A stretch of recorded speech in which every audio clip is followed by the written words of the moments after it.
Jangan didorong ya. Ya. Adil bisa gak pakai?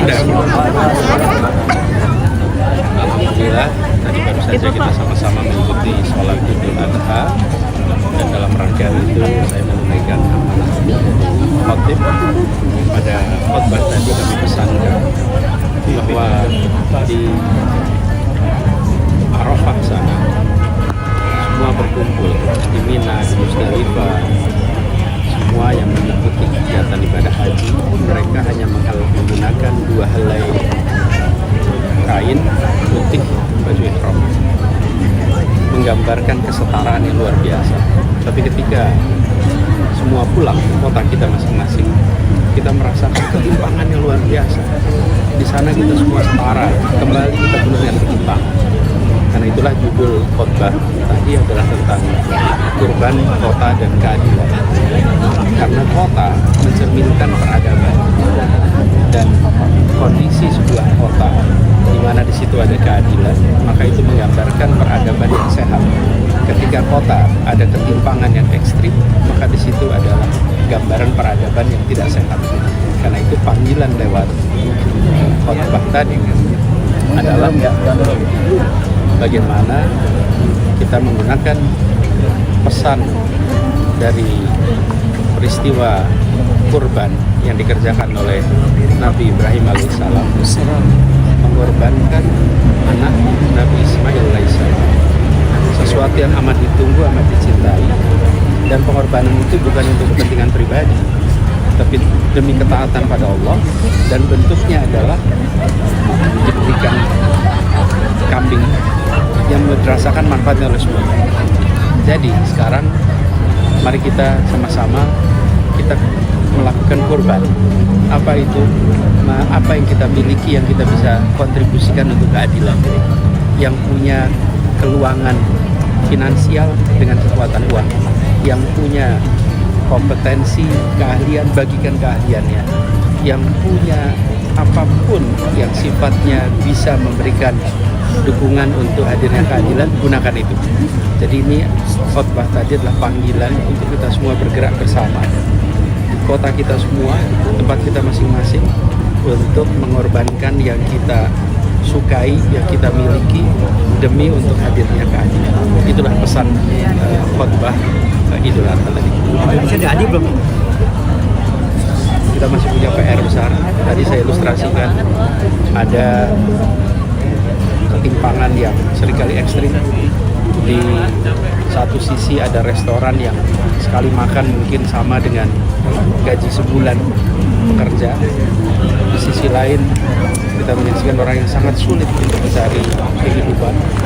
Ada yang sebelum subuh sudah jualan sayur, di jalan yang sama dilewati mobil mewah yang barangkali penghasilannya berlipat kali. Nah, saya tadi sampaikan, ketimpangan itu bukan sekedar takdir, ketimpangan itu adalah satu efek kebijakan yang diwariskan turun-temurun dan tidak pernah diselesaikan secara serius. Karena itulah sekarang sudah saatnya kita menyelesaikan soal ketimpangan yang ada di negeri kita, mulai dengan kota-kota kita. Gitu. Pak, tanggapan kemenangan timnas tadi malam, Pak? Ya Pak. Ya, ini dulu. Pak Anies soal Idul Adha ini kurban berapa ekor? Pertanyaannya. Kami selalu kurban di tempat-tempat yang menjadi tempat kami. Satu di rumah kami, di lingkungan rumah, di lingkungan rumah kami di Jogja, dan juga di Kuningan. Kemudian ada beberapa lokasi lain yang memang di situ sudah lama berkomunikasi membutuhkan. Itu aja. Pak Anies, momen apa sih yang paling ditunggu setiap Lebaran khususnya Idul Adha? Pertama adalah momen kumpul, kemudian yang kedua tentu momen peristiwa kegiatan pemotongan sapi, kambing yang itu nanti dibagikan, dan semoga bukan hanya daging dan makanan yang diberikan, tapi mari kita sama-sama korbankan yang kita miliki, kita cintai untuk hadir. Kalau tahun ini rencana Pak Anies mau motong hewan kurban di mana Pak? Kalau tahun kemarin kan di Lebak Bulus tuh. Iya, Ini Pak. insya Allah besok di Lebak Bulus. Karena pemotongannya besok baru mulai hari Sabtu. Anies mungkin mau dari Anies kayak ada di ada keputusan yang kayak soal harusnya digratiskan untuk swasta juga. Anies pandangannya seperti apa? Saya dari dulu kan selalu menyampaikan pada prinsipnya kesetaraan kesempatan. Jangan ada kendala sehingga anak tidak bisa menyelesaikan pendidikan dasar. Apapun kendalanya. Apakah itu jarak, apakah itu biaya, dan biaya itu kalau untuk pendidikan seringkali bukan hanya biaya pendidikannya saja, tapi biaya menuju pendidikan. Karena buat keluarga tiga, kalau lokasi pendidikan beda-beda itu semua pakai kendaraan tuh kalau pagi, biaya transportasi, jadi unsur biaya itu ada banyak. Dan karena itulah akses itu salah satunya adalah biaya pendidikan. Kita harus selarakan akses, itu salah satu hal yang paling kami sampaikan. Jadi saya berharap dengan adanya terobosan-terobosan terkait ini, mudah-mudahan anak-anak kita bisa mendapatkan pendidikan sampai kelas 12.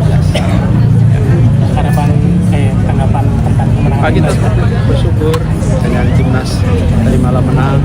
Mudah-mudahan ini menjadi awalan yang baik. Tinggal satu lagi nih dengan Jepang. Nah, kita doakan dengan Jepang bisa menang. Jaga semangat, jaga stamina, dan terima kasih kepada para supporter yang datang langsung ke stadion ikut menyemangati. Di rumah kami juga anak-anak pada berangkat, pada nonton semua tadi malam, menyemangati, dan terima kasih buat seluruh timnas kita. Ya. Pak, belajar jam 6 itu bagaimana Pak? Ini kemarin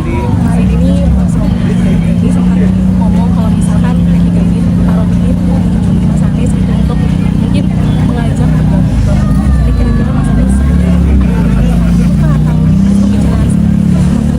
Itu aja dulu. Terima kasih ya. Terima kasih Pak.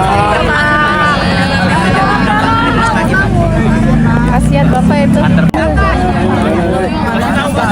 Pak Anies atas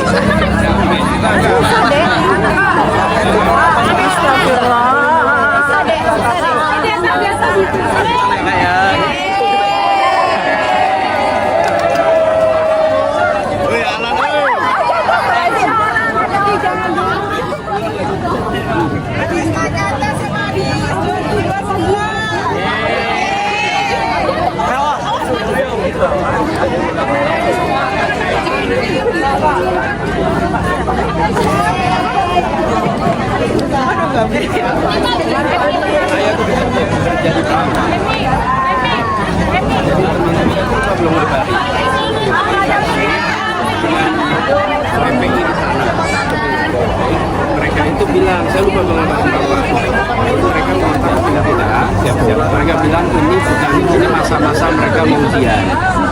Jadi mereka usulnya bulan Agustus saja. Karena kalau bulan Agustus itu awal semester, dan mereka merasa lebih siap, karena mereka ingin sertifikat. Oh gitu? Iya. Jadi kalau kemarin mereka belajar.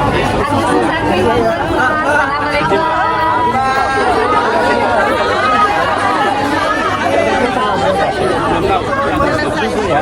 Confirm ya Pak ya? Oke, info teman-teman bersama ya.